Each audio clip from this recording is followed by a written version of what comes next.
Wow. Namo Buddhaya, Namo Dhammaya, Namo Sankhaya. I wanted to give a shout out to Andrea. The last talk was on Saint Vantana, now Saint Andrea, who sent $100 and she wrote, for program expenses, and may you be well, be free from worry.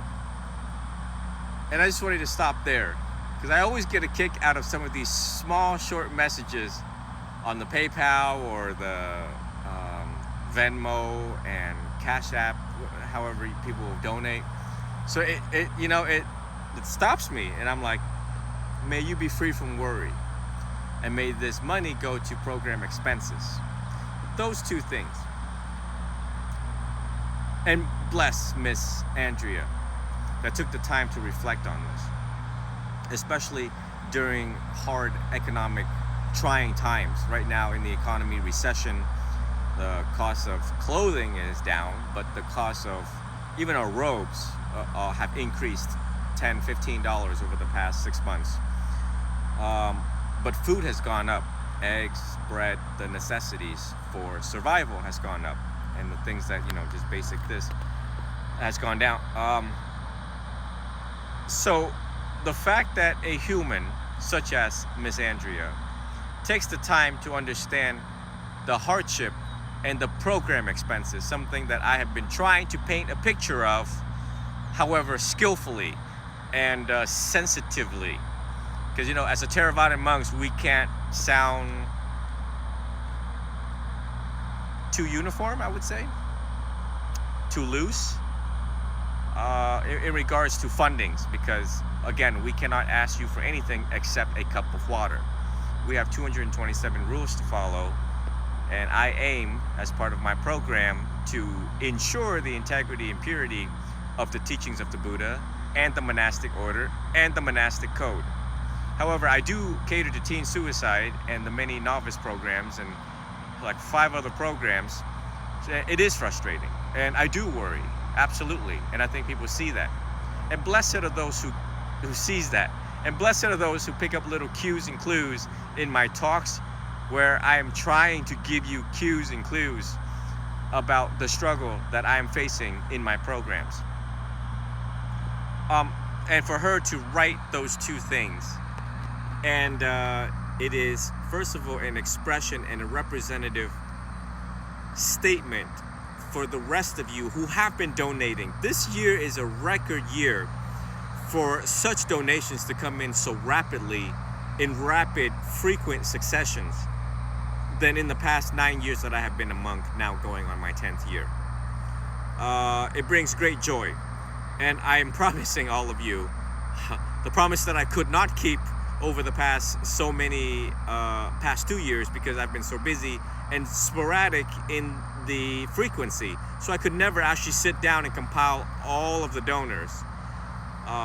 But it's a great joy this year that the conglomerate of people that came together in different regions of the United States and elsewhere around the world in donating, so that we can have the fundings for novices. Truth be told, part of the worry and part of the things that I kept from all of you publicly was that I had to say no to a lot of people that come into the program, because I don't have the fundings for that. I did.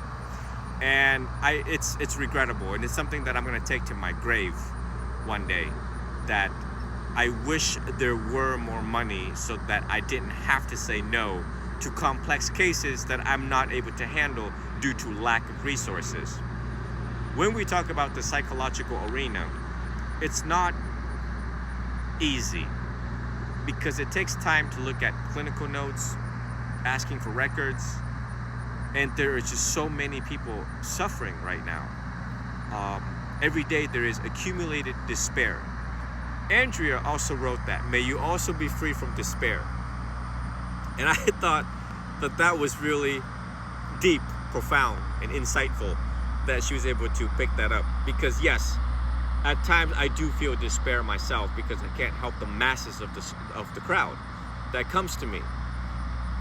I mean, the challenge for the rest of the crowd who is watching is, when have you ever seen a Buddhist monk, a Vietnamese American Buddhist monk that lives in America that have this type of services for our humans. When traditional psychotherapy fails, they run over to me.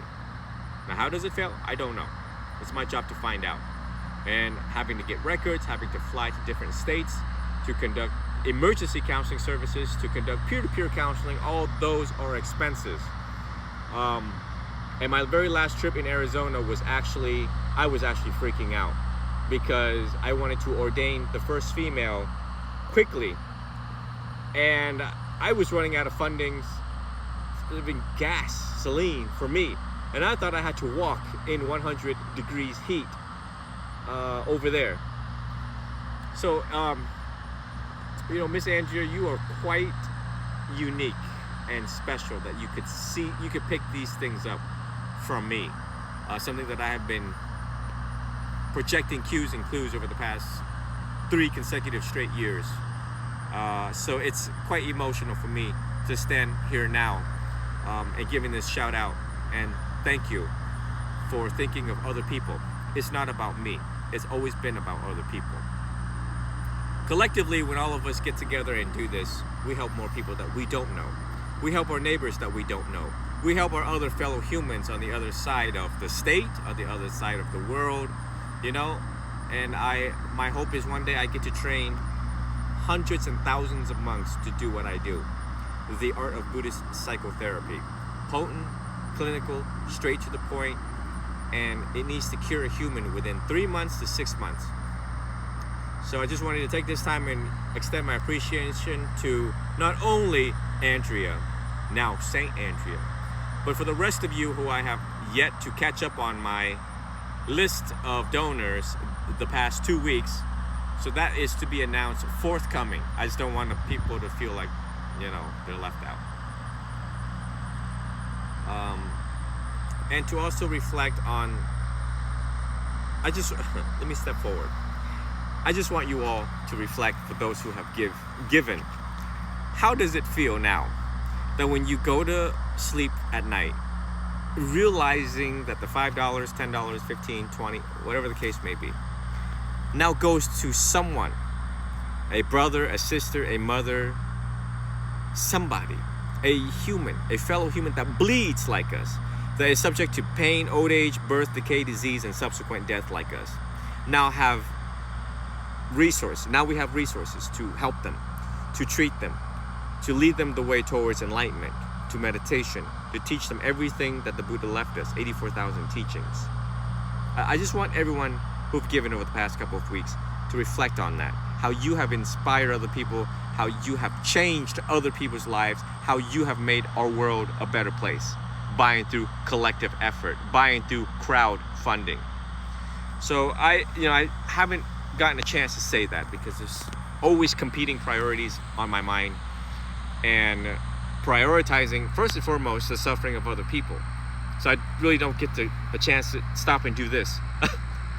Mind you all, Luke, who's holding the phone, had to stop the car, pull over in the middle of nowhere so that I can have this beautiful scene. It's calming, relaxing for all of you to hone in on the message. So with great joy today, thank you. Could never thank enough. A million thanks. And continue to give, never tired of giving. A good life equals a good death, and as we get older, we reflect back on how many people we have actually helped. What you accumulate is emotional karmic currency, is what I call it. Would you rather have more or be more? Be more peaceful, be more happy, or would you rather take that money and have more? Have more cars, house, liquor, drugs, gold, to have more or to be more. And for the donors, they have chosen that I want to be happy, because by and through giving, I lessen my attachment. I am closer to enlightenment.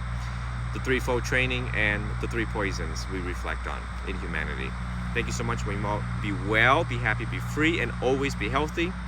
Thank you so much.